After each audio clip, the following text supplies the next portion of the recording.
Welcome, welcome, everyone. It is now 10:30. We do have everything set up. We apologize. We had some echo on Facebook Live, but we are here right now at the Cosmic Center of Spiritual Light, and we want to welcome you to this Sunday service. My name is Reverend Robin, and I'm with the Cosmic Center of Spiritual Light. And today we do have, as every Sunday, a beautiful outside event with the farmers market. And so we have people here both in person, on Zoom, and on Facebook Live. So welcome, welcome. We have a wonderful, very interesting topic that we will be delving in today. And it is the ancient wisdom that is contained in the Kolbrin Bible and how it speaks to us today. So I will be opening the service up with the beautiful crystal harp. Last month as we spoke, we talked a little bit about sacred sound, how sound can create beautiful images, how our thoughts create those images. Dr. Emoto even showed us that. But sound is a very sacred, wonderful instrument that we can use both with our own voice as well as within instruments. And this is a crystal harp. It is on the frequency of 432, and that is nature's frequency, and it's very healing. So I will open the service up with the beautiful crystal harp, and usually it goes through on Zoom wonderful. And I apologize if there is any kind of noise cancellation going on. Another reason for everyone to come in person. And for those of you who can't, just please know that this crystal harp is absolutely beautiful, and it sets the tone, the frequency, and the thought of absolute sacredness.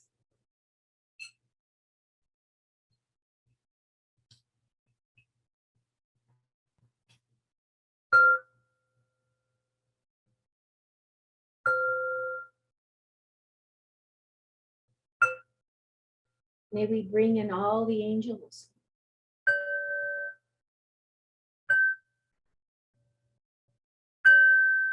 May we bring in all the avatars.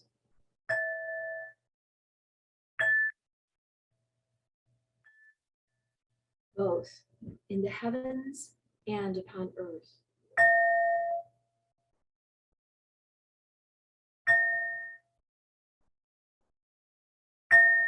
We have need of those today. Now, may we awaken within us our beautiful insight, discernment,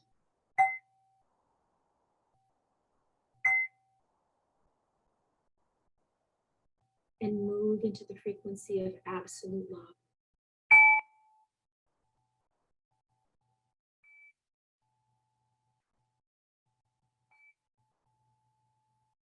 May our hearts open and love pour out into the world.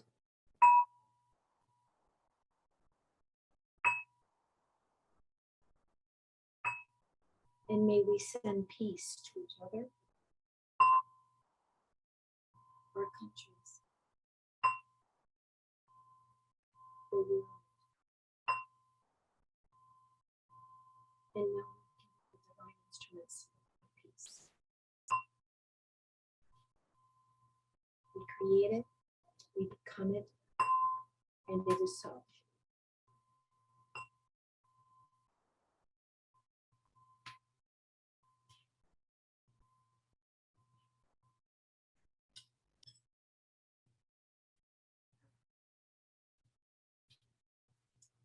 So let me tell you just a little bit of what we're going to be doing, and then we'll have a beautiful prayer.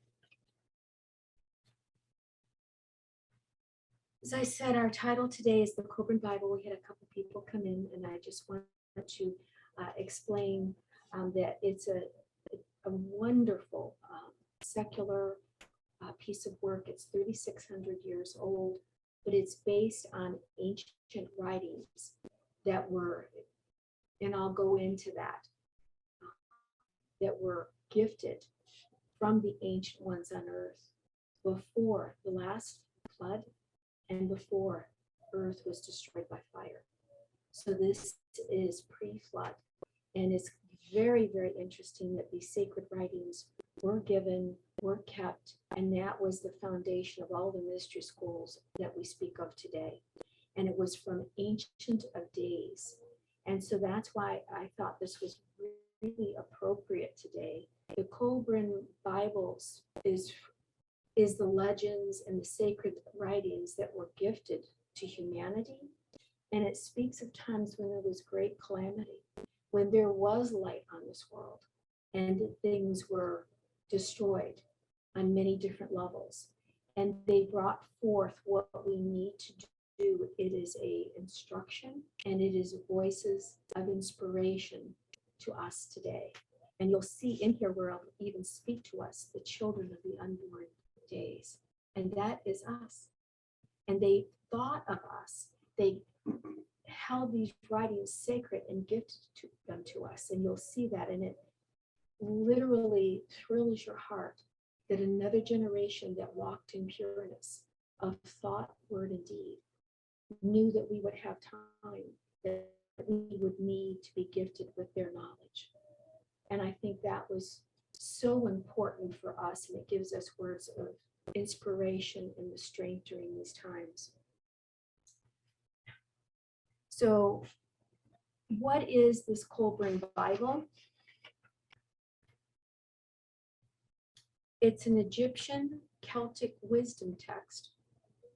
It's 3,600 years old. It is this ancient manuscript. And among other things, it narrates the story of human creation and even mentions the existence of ancient civilizations that lived on Earth before the flood and before the arrival of Adam and Eve.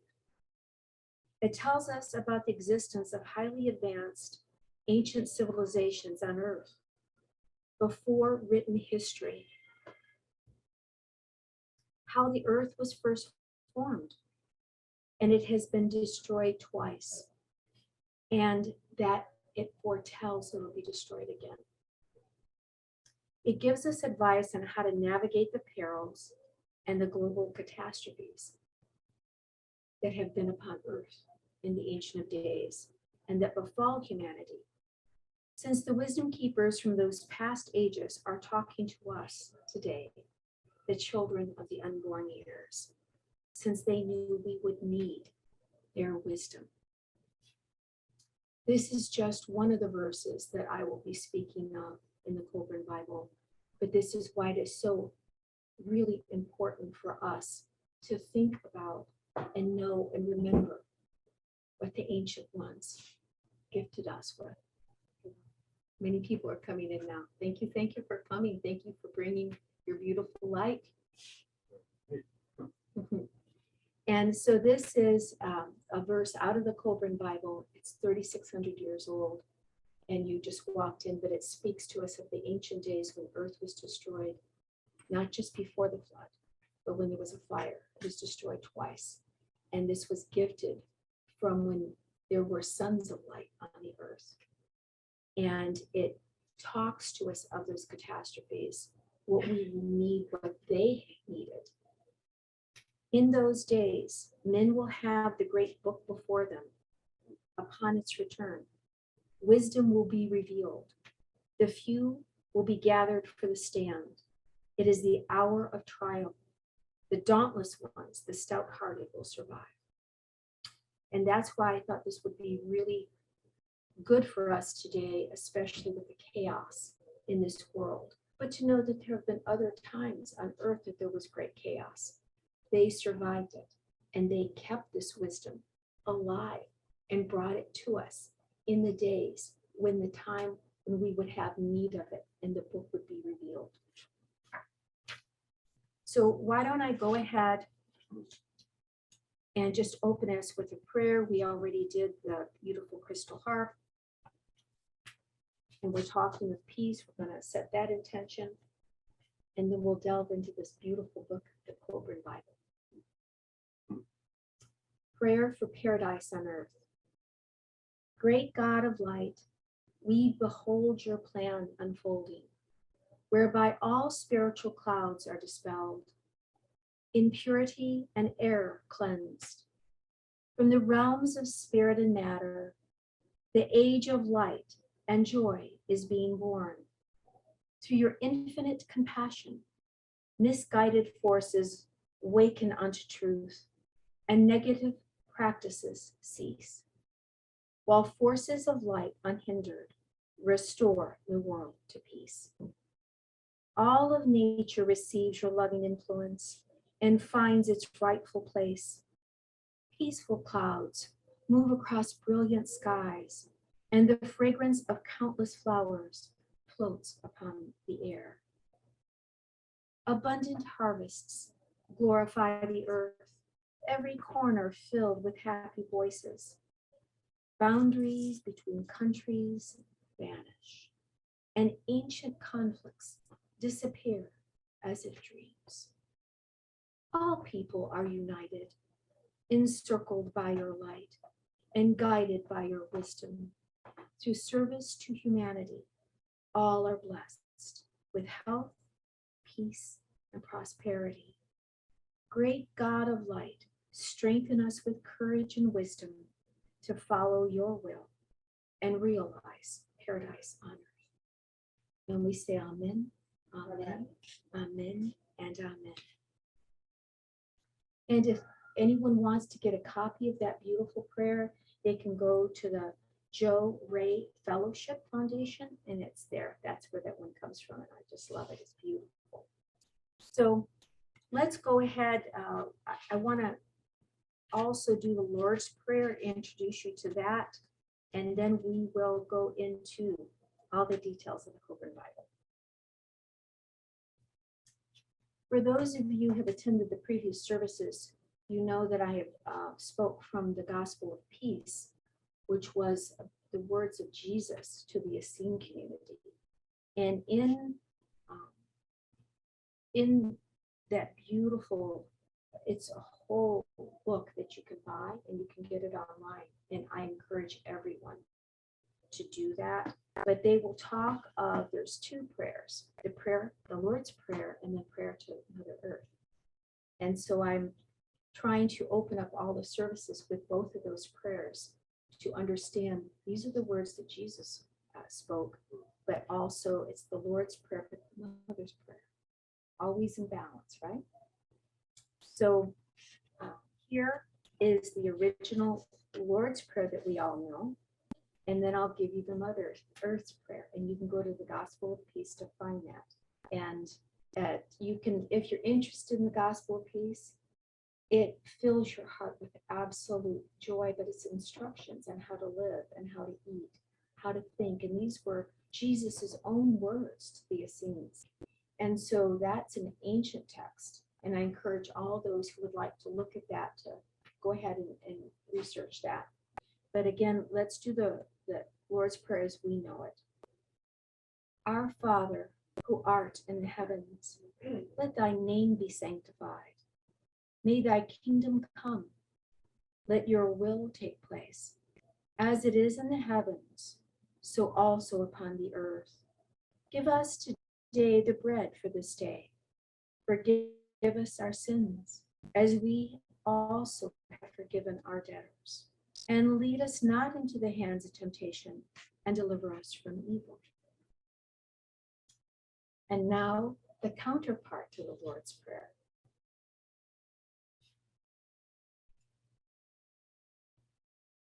Our Mother, which art upon earth, hallowed be thy name. Thy kingdom come, and thy will be done in us, as it is in thee. As thou sendest every day thy angels, send them to us also. Forgive us our sins, as we atone all our sins against thee. And lead us not into sickness, but deliver us from all evil. For thine is the earth, and the body, and the health. Amen. Isn't that beautiful? So there's both the Lord's Prayer and the Mother Earth's Prayer. And I wanted to share this with you because it was another way. This is an interpretation of the Lord's Prayer from Aramaic, and Jesus spoke in Aramaic. And so a lot of times we lose some of the nuances with translations. And I wanted to share that with you as an alternative. And this was translated by Neil Douglas Clotes, doctor, and you can find it on abwoon.org.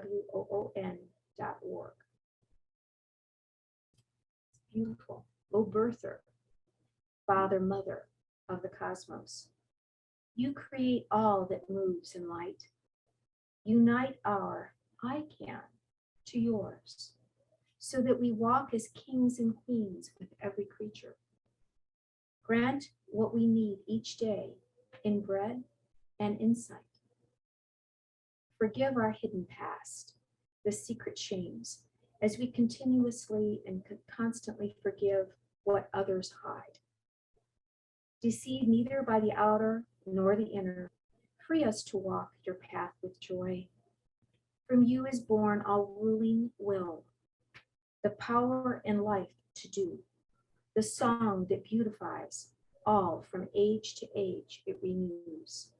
And we say, Amen, Amen, Amen, and Amen. So now let's go into this wonderful Kolbrin Bible. You can buy it, you can go online and buy it, but you just have to, it's the Kolbrin Bible, 21st Century Master Edition. And a lot of people don't know what it is. So that's why I want to introduce this to everyone, because it is filled with ancient wisdom. It is an ancient 3,600-year-old secular academic work. It contains sacred writings that were with those peoples that fled into the new lands after their land was destroyed by a flood. It speaks of a time when earth was first formed, the old motherland. It tells us that there were those who taught in temples and places of instruction deep wisdom that had to be safeguarded from the masses who understood it not. It speaks to us of a time when wisdom was accumulated and preserved in purity, but false priesthoods began to flourish, and that the gods' lands were engulfed in fire and water. That's the two destructions, you see. It gives us wisdom from these times and helps instruct us, since they knew that we would be undergoing great times of strife in our days and in our ages. And I don't think most people know about the Kolbrin Bible, so I'm going to read to you a little bit of the story so that you understand why this isn't so important. The Phoenicians imported papyrus from Egypt, and then they sold it abroad with ancient wisdom texts. The Kolbrin Bible was one. In doing so, they distributed the earliest known variant of the Kolbrin Bible. It was actually called in those days the Great Book, to their various ports of call. So we have to be grateful for Egypt and the Phoenicians. What was this Great Book? It was originally penned in heretic by Egyptian academicians after the exodus of the Jews. So that's about 1500 BCE. That's how old this is, 3,600 years old. Its original 21 volumes were later translated using the 22-letter Phoenician alphabet. That, of course, as you know, would have spawned the Greek, Roman, and English alphabets of today. So that's how old this is, ancient. The only known copy of the Great Book to survive the millennia was the one exported to Britain by the Phoenicians in the 1st century BCE. Regrettably, much of it was destroyed when the Glastonbury Abbey was set ablaze in 1184 CE. The attack on the abbey was ordered by English King Henry II after he accused the abbey priests of being mystical heretics.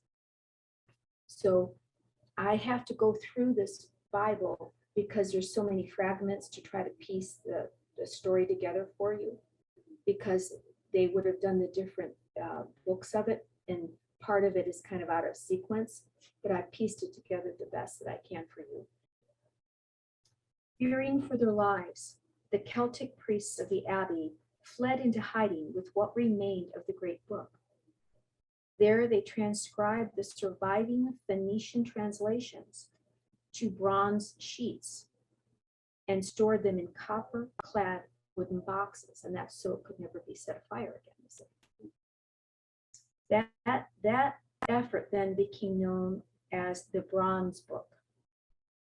So in the 18th century, this Bronze Book, now you know the history of that, was merged with the Celtic wisdom text called the Kolbrin Book to become the Kolbrin Bible. So it's two merged into one.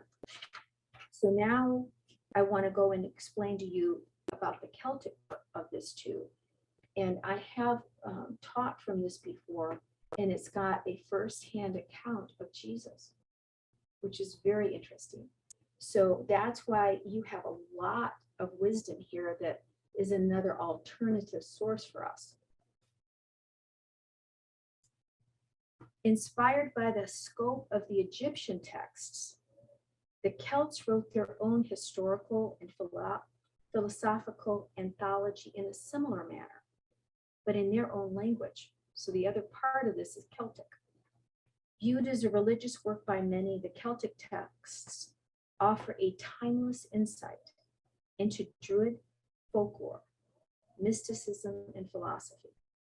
And the Druids had much wisdom, but it came down from even an earlier time.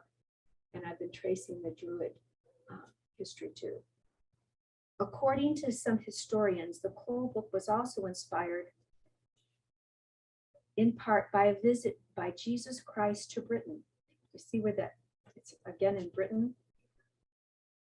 At this time, Jesus was either in his late teens or middle 20s and traveled via high-speed Phoenician trading ship to Britain with his great uncle Joseph of Arimathea, who undertook the journey to inspect a tin mine he owned. Doesn't that give you another piece of the puzzle? These historians further maintain that Jesus studied the Egyptian text in Britain. That now tells you Jesus studied these ancient writings from before the flood, before the time on earth was burned. So something that Jesus looked at him, I want to look at him, right? So we're following the breadcrumb. These historians further maintain that, that Jesus studied the Egyptian text in Britain, but this is because the Celtic text penned following his possible visit, and it contains a never before published biography of Jesus. And that's what I went into in another sermon. It's fantastic. Given the detailed and highly revealing nature of this biography, the case can be made that the biographer personally met Jesus or interviewed someone who had. Additional corroboration comes from reliable historical accounts that indicate that Joseph of Arimathea founded the Glastonbury Abbey. Now can you see the connection? Because the Egyptian part of this was being penned by the priests, you see, and that's where they had the original Egyptian text on this. But now you're starting to see the other part kind of combine. So Joseph of Arimathea founded the Glastonbury Abbey, where these documents were.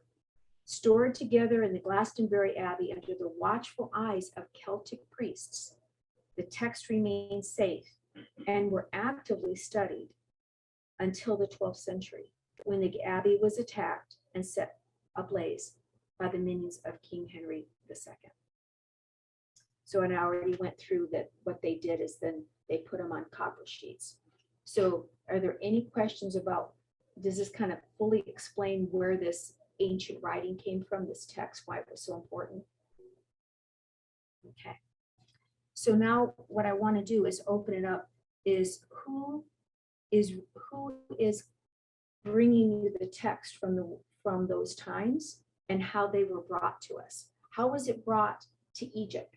Because all of this ancient knowledge was brought into Egypt after the flood. And you'll see that they were brought in. He'll tell you who his name, how it was carried. But let me open this. These were sacred writings that were brought, and I'm going to give you the story. But they know that they're speaking to us, the children of the unborn years. This is in the book of Kings, if you want to look at it, chapter 3, the flood of Atuma. And that's when they're calling it the flood, right? Behold, was this not written in the days of our father's father and of their fathers before them? You see the Ancient of Days here. And given to us that we should pass it to you, the children of days yet unborn. So this is why it's so sacred. It was given to them from the Ancient of Days and told for them to keep it sacred, to give it to the future, to us, the children of the unborn days, into the future. That if the ability of the scribe remains with you, it could be read in your generation, meaning that they know we need it, this wisdom from the past. Read, O children of the unborn years, and absorb the wisdom of the past, which is your heritage, the enlightening words from a past which is to you in days so far away, and yet in truth so near. We are taught that we live forever, and this is true, but it is equally true that no moment of life must be wasted. For each hour and day on earth is a shaping for the future. We are the inheritors of a portion of time. We can dissipate it on futile things or utilize it to our everlasting benefit. In the days of our fathers, before barren teachings clogged the thoughts of men, and vain formal ritual built a wall which obscured understanding, men walked in the light of truth. Then they knew there was one God alone, but because they allowed their higher abilities to fall to disuse, they saw less clearly. He appeared in different aspects, and they thought he was many. Now in our days, God has many varied forms in the eyes of men, and each declares he alone knows the true name and likeness of God. Here all men fall into error, though all have spoken truly according to their level of understanding. But truth can never bow to the limited understanding of man. The comprehension of man must expand to grasp it. And that is the instruction, is that we are inheritors of this ancient wisdom and gifts and divine gifts, and we have to hold fast to that and expand our knowledge base and to not allow ourselves to fall into disuse.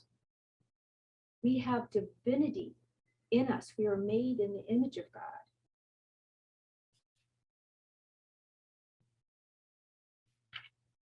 Now I want to tell you how this wisdom came into Egypt. And I'm going to give you his name. And it really brings it to light. And you can see here, I had to go back and forth because everything is kind of out of order.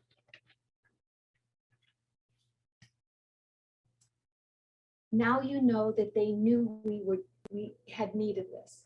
This was a gift for humanity for the future. And they wrote it and kept it sacred for us. How was this ancient knowledge before the flood, before even the destruction of earth before the flood?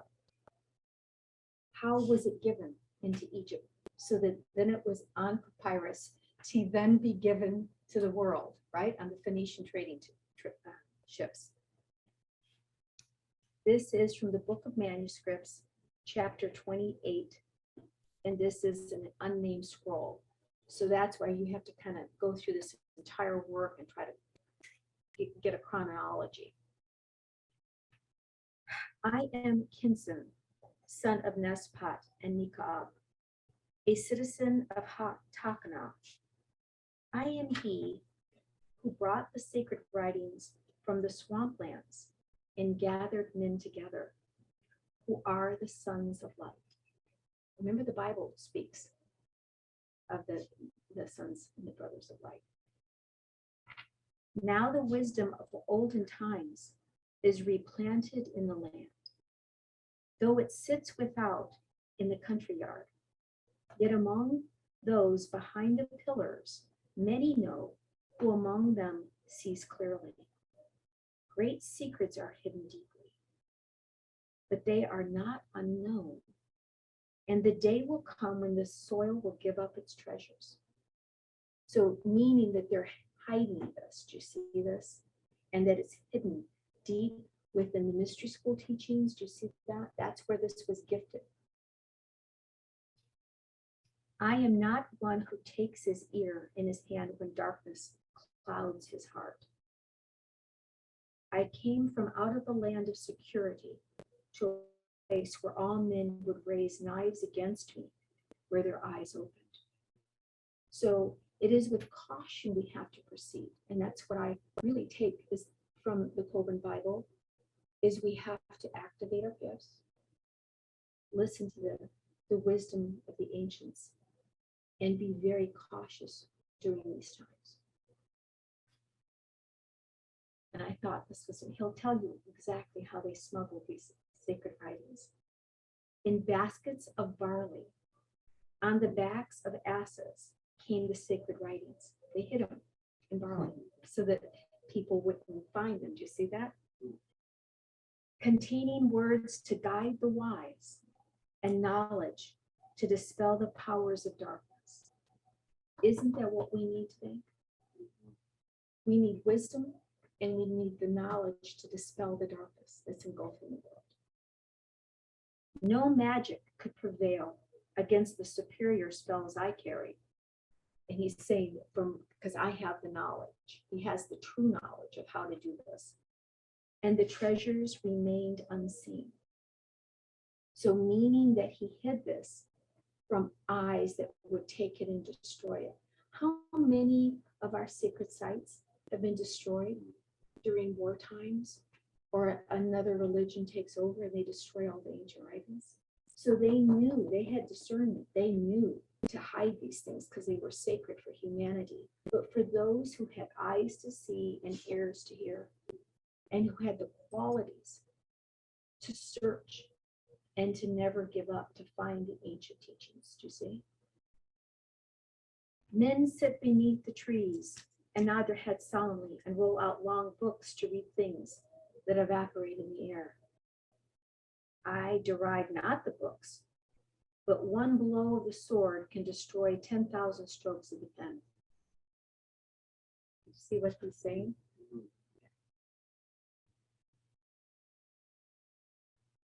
Those in high places persecute us. Isn't that kind of what we're going through today? Not because the whole of the writings, for much is common to all, but because we seek to change the established order of things.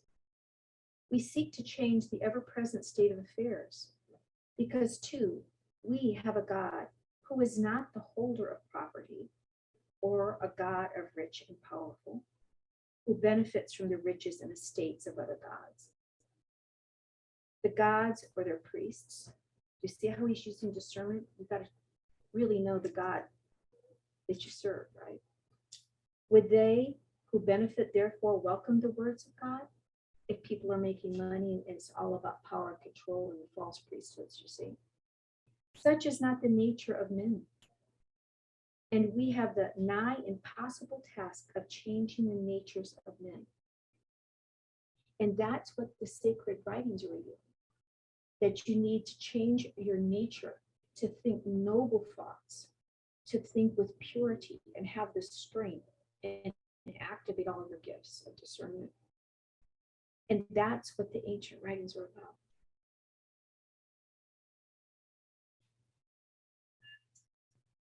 We proclaim that riches and high estate carry corresponding responsibilities. Is this doctrine to be welcomed by those high ones in the land who seek just to gratify their desires and lavish their riches on pleasure? Therefore, we either speak openly and die, or become enslaved, or we serve secretly and live. How much wisdom is that contained? Can a dead man serve, or a slave move freely among the people to gather men of spirit? I am a man of movement and a hardy one who is not easily set back. It was I who rekindled the flame. I brought to safety the 4 great books, of which one is the book of Master's words, and one the book of the Master's deeds, one the book of the Master's ways, and one the book of awakening to life in the dawn light. With them were the books of beginning and end, and the 72 scrolls. Not one was lost. So I want you to know that's what he said. He had all the sacred writings. None of them were lost. And he gifted them. But what is he also telling everyone? You have to move with discernment, because what they speak of is truly words of wisdom when you try to lift humanity up and awaken their spirits. And the powers that be that have political gains or monetary reasons to keep something in place don't want to hear that. And so you've got to move with diligence and perseverance and discretion. So now what I wanted to read you, and I promised you, what's the motherland?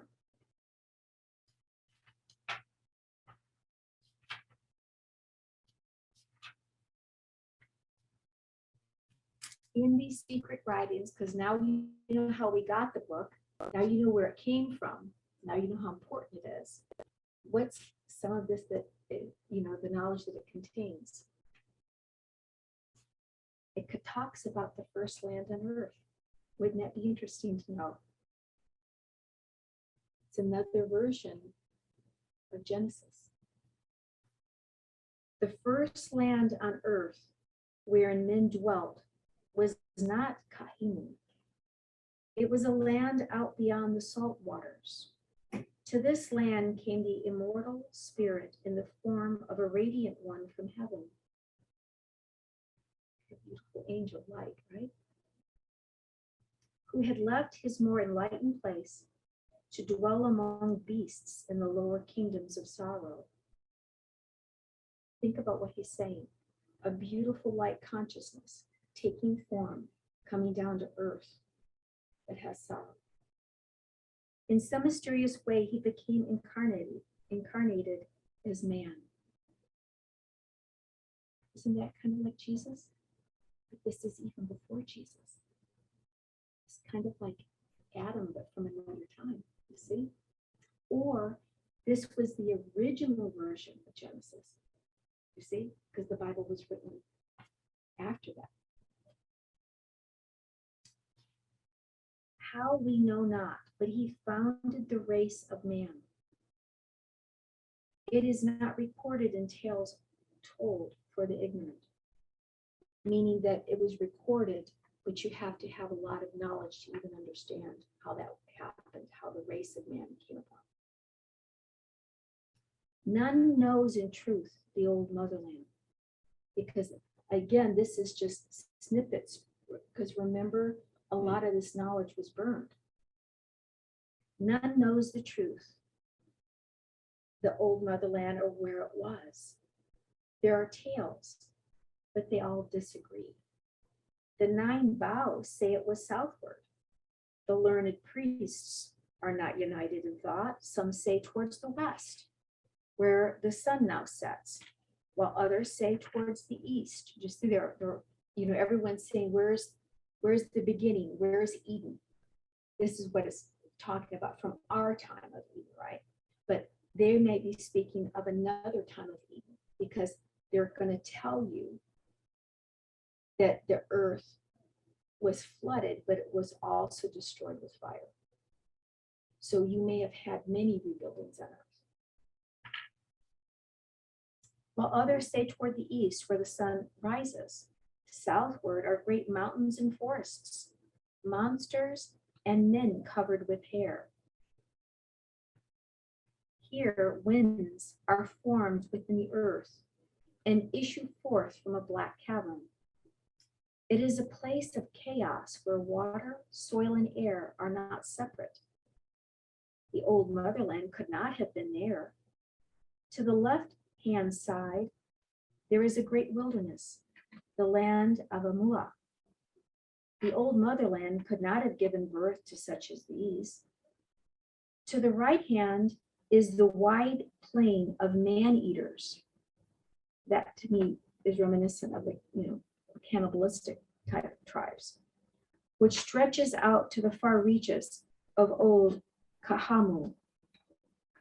This was barren even in the oldest times. To the north of the wilderness, the land is occupied by deformed men and dwarfs. Isn't that interesting? That kind of, remember the legends, the Celtic legends of the elves and fairies and dwarfs? He's literally, you've got a first-hand account saying, no, it can't be there. Where amid this could have been the fertile pastures and the plowlands, well watered from the Sky River, where men lived in peaceful content. Because he's saying in their days, they had the legend. The land, it's like the Garden of Paradise, where everything was beautiful. You see, he's making reference to that. The old motherland was never there, nor, as some say, in the waters beyond, which boil at the extremity. So I'd never heard of this, where the waters are heated. Beyond the wide river, there once was a land graced with all riches needful to men, crowned by many, walled Meru. But it was not the land of our birth. Northward is the home of the cool breeze, but beyond the lands which skirt the salt water are the one-eyed peoples and the giants with white hair and eyes. Do you remember all the legends of the Cyclops? And then you have these ancient civilizations that have this unbelievable masonry that is huge, and they're saying that no one, only the giants made it. And there's even legends of these Cyclops. Here you have an actual rendering in written form, speaking of the Cyclops of those times. Here the rocks and stones are of the whitest marble, and the trees bear white fruit. Thus, in the whiteness, the eye of men are blinded in their youth, for even the grass grows white. I had never heard of a place like this. I think that was very interesting. Before this is the land of Husiga, a place unproductive and barren, where fruit never appears on the trees and crops will not ripen. How could the old motherland lie in that direction? So you can see him questioning, but in his questioning, he's giving you a firsthand account of, in the ancient of days, before the flood and before all these catastrophes hit earth, the peoples of the land of the world. In the old books, it is said that the old motherland was ruled by the Queen of Light, who was supreme above all. Now remember, we had the man coming in who is incarnate to create the race of men. But now what do we hear? The Queen of Light. See the man and the woman, both. Isn't that beautiful? The temple tales tell that the lesser gods came to dwell among mortals when the mistress of brightness ruled in Cathay, that they were sheltered in temples and priests were appointed to minister unto them. It is said that places of instruction were set up within the temples, but few men were taught the inner knowledge. From the mystery schools, from this ancient wisdom, You had to prove yourself worthy with your qualities, with your virtues. Otherwise, you didn't gain admittance. And it was because of the knowledge that it contained. It could be used in an unjust manner. So they had to make sure that the person was found worthy, but also, I'll just make a note here to explain to you what this is. They're talking of the pyramids, they're talking about the initiations in the pyramids, and he's even talking about the twice born in here. And remember that Hermes was thrice born. Well, in order to be born again, you have to come to the brink of death or die, be reborn. And what this book is, the Bible is speaking of here, the Kolbrin Bible, is that there were initiations, the sacred knowledge of the hidden teachings were held for those who proved worthy. But in some of their initiations, they brought you to the brink of death so that it opened up all the many veils and you were able to navigate the heavens and could still come back and navigate on earth.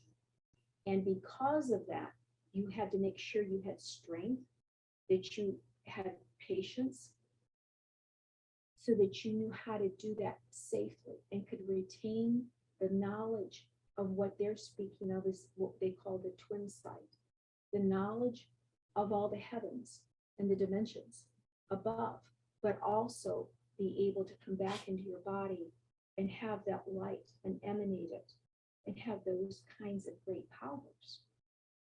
So that's what this knowledge base is.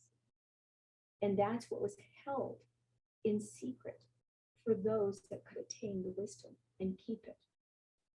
And to be the avatars on earth that people need. Light needs to be walking upon this earth again, as in times of old. And that's what this contains and teaches you. And in, of course, the sacred schools and the mystery schools. It is said that places of instruction were set up. Those are the mystery schools, okay? Because they came into Egypt and they started that. You remember the Egyptian priests, and he'll even speak in here that they couldn't even eat the same foods that the Egyptians did, because it did not, who these people were, it did not agree with them. They are not Egyptian, but they taught the Egyptians and they brought that knowledge forth. So now you know where the Egyptians got their high knowledge. That was that linking piece right there. It is said that places of instruction were set up within the temples, but few men were taught the inner knowledge. It was rightly held that it would be a danger to those without wisdom, and it had to be safeguarded. Is this not the tale told in the Book of Beginnings?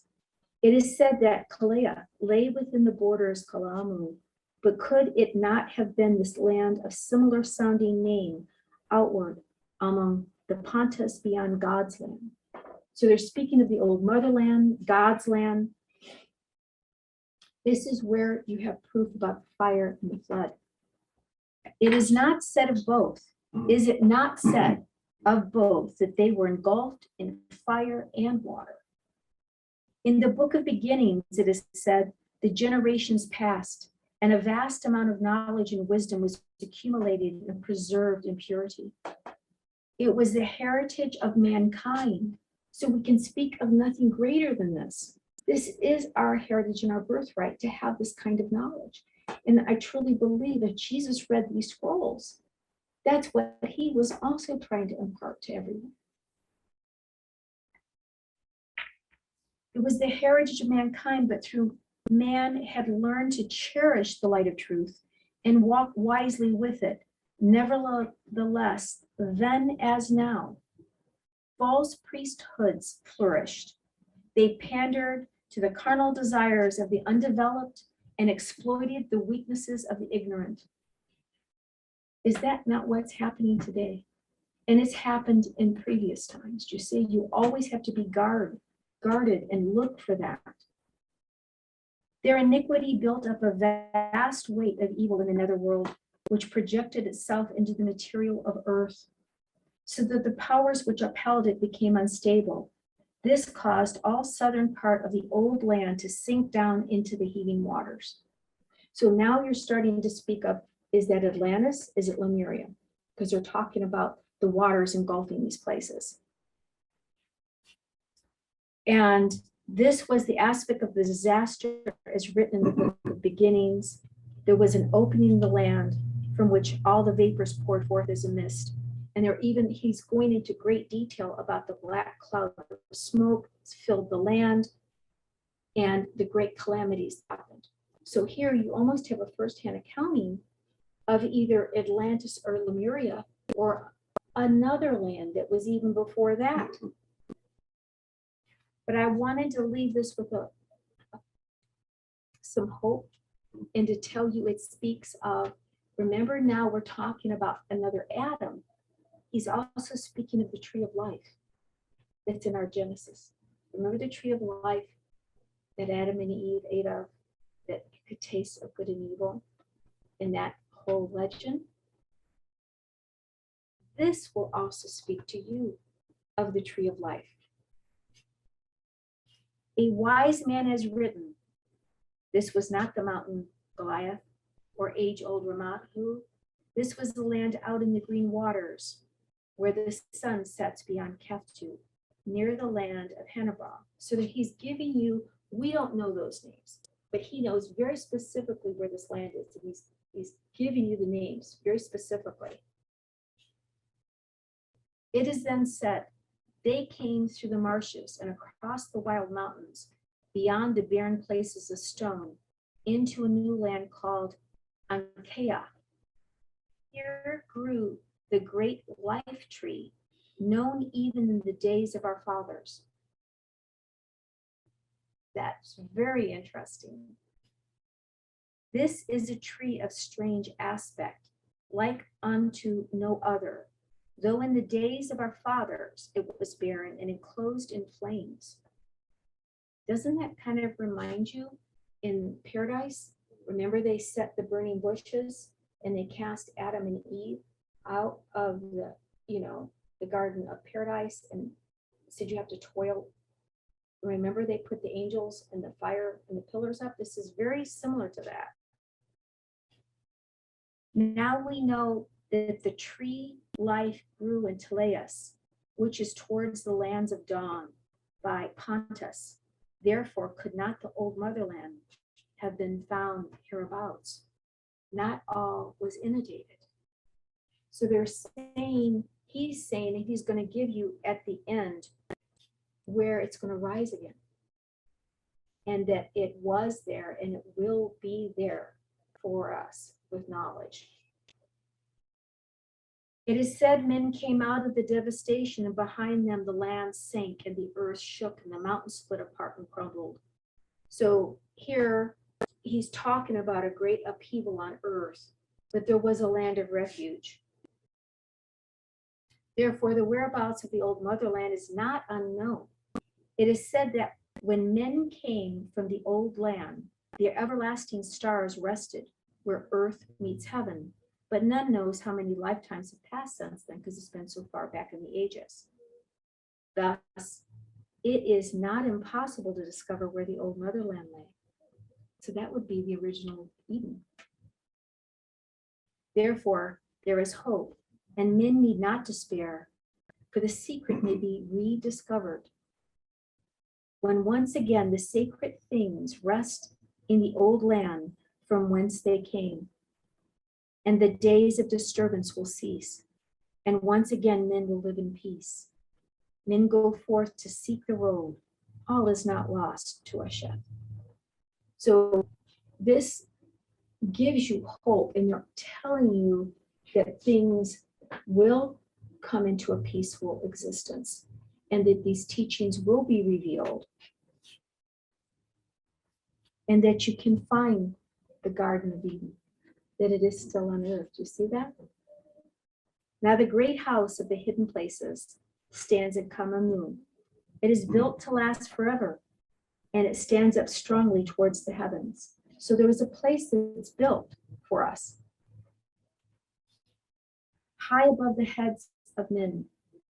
It is covered with white stones. The The white stone of Renacon was cut for it, and above it is topped with copper. It is not the copper of men, but the copper of God. Within it lies the womb of rebirth, used by the twice born of the enlightened ones. Remember I said when you go through the initiations, the twice born, so that means you went up into the dimensions and back down to earth twice.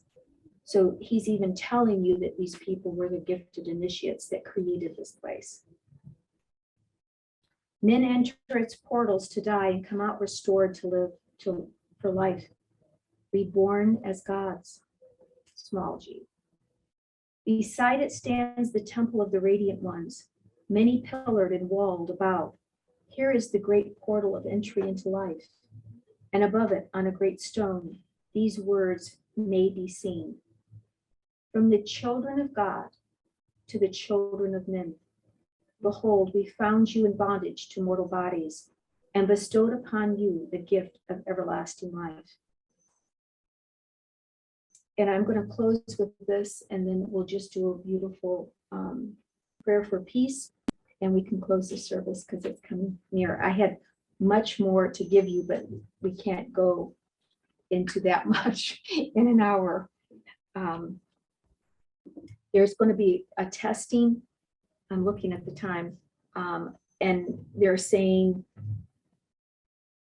they know they have been tested, and that in the future we will have that same kind of testing. My brothers, these are the days of distress, and no man knows the outcome of the strife that rends the land. For long generations, this was a land of peace, a land blessed with bounty. But now men have wrought evil upon it. They who have gone to save it may not complete their journey back, and naught shall have been achieved. Therefore I say unto you, prepare to depart, even it is written, let the things that are more valuable than life be brought to safety. And that's the knowledge. That's the sacred, true knowledge that gives humanity to empower themselves. Above life and land is God. He is above life and land. And let me see if I have a beautiful prayer. It's the angel of peace, because I wanted to have us all picture peace, send peace to the world, and know that we can impact with our consciousness this world where we have intention. And so if you have, I'll stay here a little while longer. If you would like to have questions on the Kolbrin Bible, I'm going to kind of show it for everyone. This is what it's going to look like. Mine has been all red and with marks so that I can understand it a little bit more fully. And then we can do the Om Shanti Om piece. I had a prayer piece from the angel of peace that Jesus was speaking about. I can't find it right now, so we'll do our own rendition of it. Jesus in the gospel of peace tells us every single day that there is angels that we should call upon. One is the angel of love, one is the angel of peace, one is the angel of the air. And you can find these and go through them, and they're beautiful.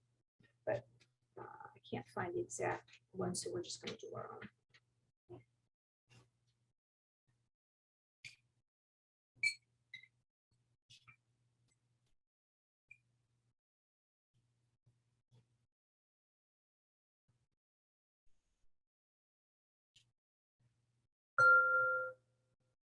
Let's just take a deep breath. Center. Know that we can impact this beautiful world with our divine consciousness.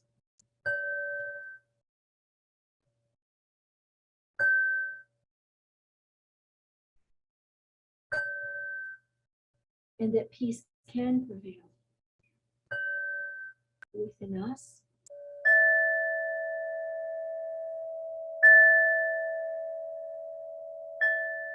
Let's send peace out to all of our family members and our friends.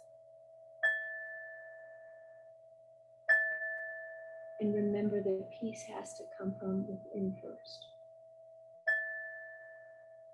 When we are peaceful, we open that beautiful connection to send it forth. And now let us send peace.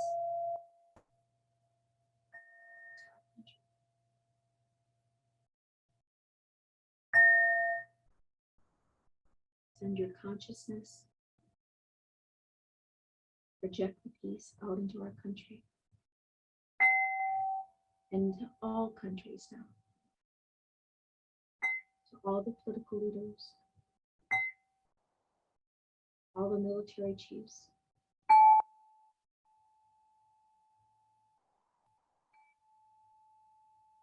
that we humans, humanity, want peace.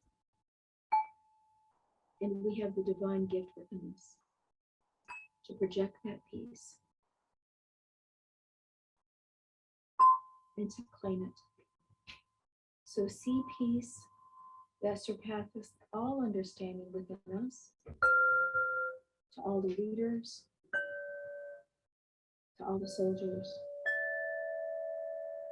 to all families, to all countries, especially Ukraine, but everywhere. And we desire and claim peace. We can unite in love. Where there is love, there is no war. And we choose love, we choose peace. And may we all unite together as one voice to proclaim love and peace above all.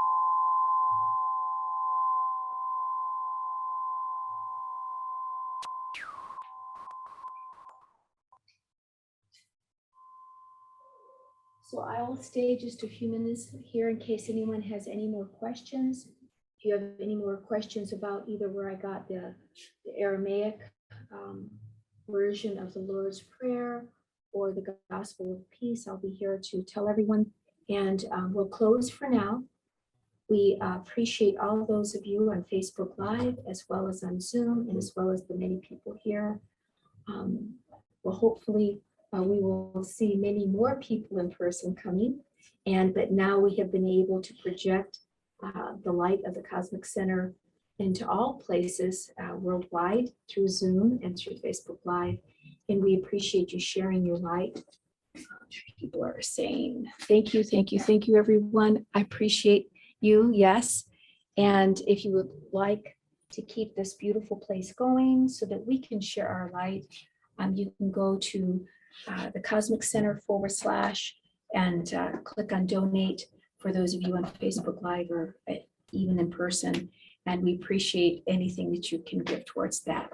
So I'm going to sign off now for Facebook Live and Zoom. And just one moment, people are asking questions. Thank you. Oh, one other question, what kind of testing? The testing is going to be, and they'll speak of this, when everyone else doesn't know the truth, you stand up for courage.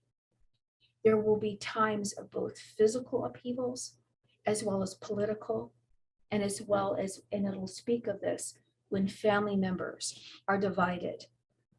And so that is exactly the times in which we're living right now. We are being tested. Humanity is being tested just like they were in times of old in the Kolbrin Bible in those times. So it is with great fortitude that we have to transcend this and navigate the situations at hand. Hopefully that answered your question, Shara. I'm going to sign off now Thank you guys for coming. I appreciate you coming and sharing your light.